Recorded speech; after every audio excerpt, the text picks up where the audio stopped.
it's Amanda here from Lolli Lulu Crafts, and today I thought I would do a quick video on how to make a stick pin. Now I know you can buy ready-made stick pins that have got the beads, etc. Actually, in case you're new to craft, you might not even know what I mean by a stick pin. So you will have seen, I've got a few in here. A lot of the shabby chic type cards, the ladies and gents that make them often put something along these lines in there as well. So all different, they're all different designs and styles. You've got crystal ones, coloured ones, all sorts. But they're really easy to make your own as well, so that it will match what you're doing. Now I am showing you this just because I know that not that long ago, I actually asked somebody, well, how do you make these? Because I saw that she was making her own. And it sort of seems really obvious once you know, but I think it's one of these things that if you're new to craft or just a bit daft like me, you might not realise how to do this. So I thought we'll do a quick video and show you. So I've got here an empty blank pin. You can get these easily enough. Even just a pin that you use for sewing can do. Look, as long as it's got a little endy bit there. Now you can get them like you saw there. They had some that have got just a tiny little pearl on the end already.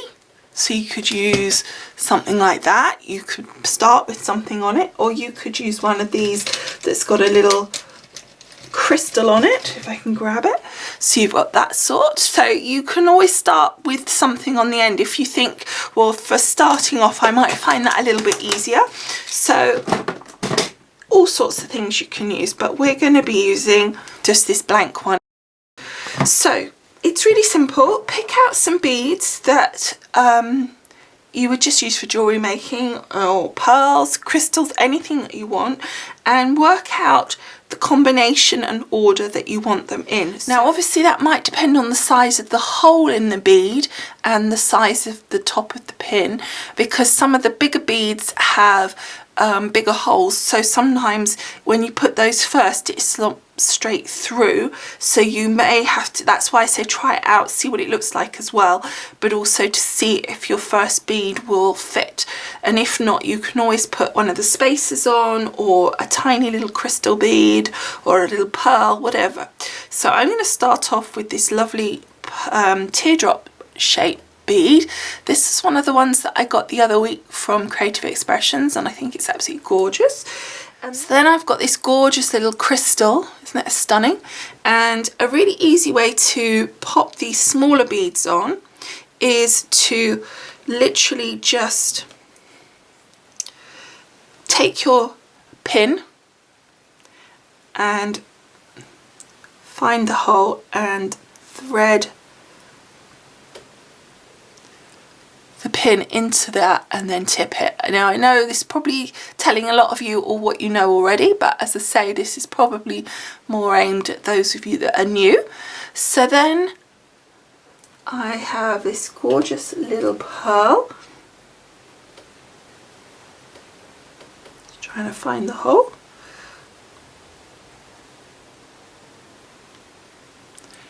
Like so, and then I'm going to finish off with the crystal, and I think that's going to look really pretty when that's finished, don't you? I think that looks really nice.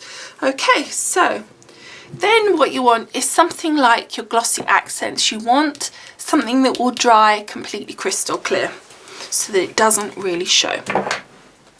So then we're going to slide our beads down a little. You could take them off as well, it's up to you. And we're going to then take the glossy accents and just put a little amount of it all the way around our stick here, so it sort of goes all the way around, and then we're going to slide our bead up, and I'm just going to hold the others. So then the glossy accents has gone inside of our little bead, and then I'm going to put another little bob of glossy accents just around here. Don't worry too much if it shows, as long as it's not over the top of the bead too much, you'll be okay, you'll get away with it. And then by doing it this way, it's just slightly going inside our bead, and then I'm going to let the next one drop down. So then you can feel it stick. Look, it's not sliding now. And then again, just a little bit, because these are smaller beads, so we don't need as much. And I'm just making sure that I'm going around the whole of the pin, so it's on all sides, if you can have sides on a circular pin, but you know what I mean. And then again, just slide that one down, and you can feel it sticking. And then the last one, and again you can do this as many beads as you want. And then slide that one down. A little bit too much on that one. There we go. So if you see like a very big blob come out, you might want to just clean that off. And then the final bit, I would just personally put a tiny bit at the bottom here. Again, that will dry clear, so you can just see, if I put my hand there, I think you can just see at the end there, there's a little bit of the glossy accents. So then what I do is I take one of these little sponge stamp pads, and I just pop that in the end there, and then I just literally, like on, if this is the edge of my table here, so that the edge of my hand is the edge of my table, I just hang that so that the pin isn't resting on the table, because obviously with the bigger beads, although it's not too bad, it sometimes can touch the table, but you could just leave it like that. You don't want to leave it upright, because then gravity obviously starts to drag that down, and also the actual glossy accents will start to go down. It doesn't take very long to go off, probably about half an hour.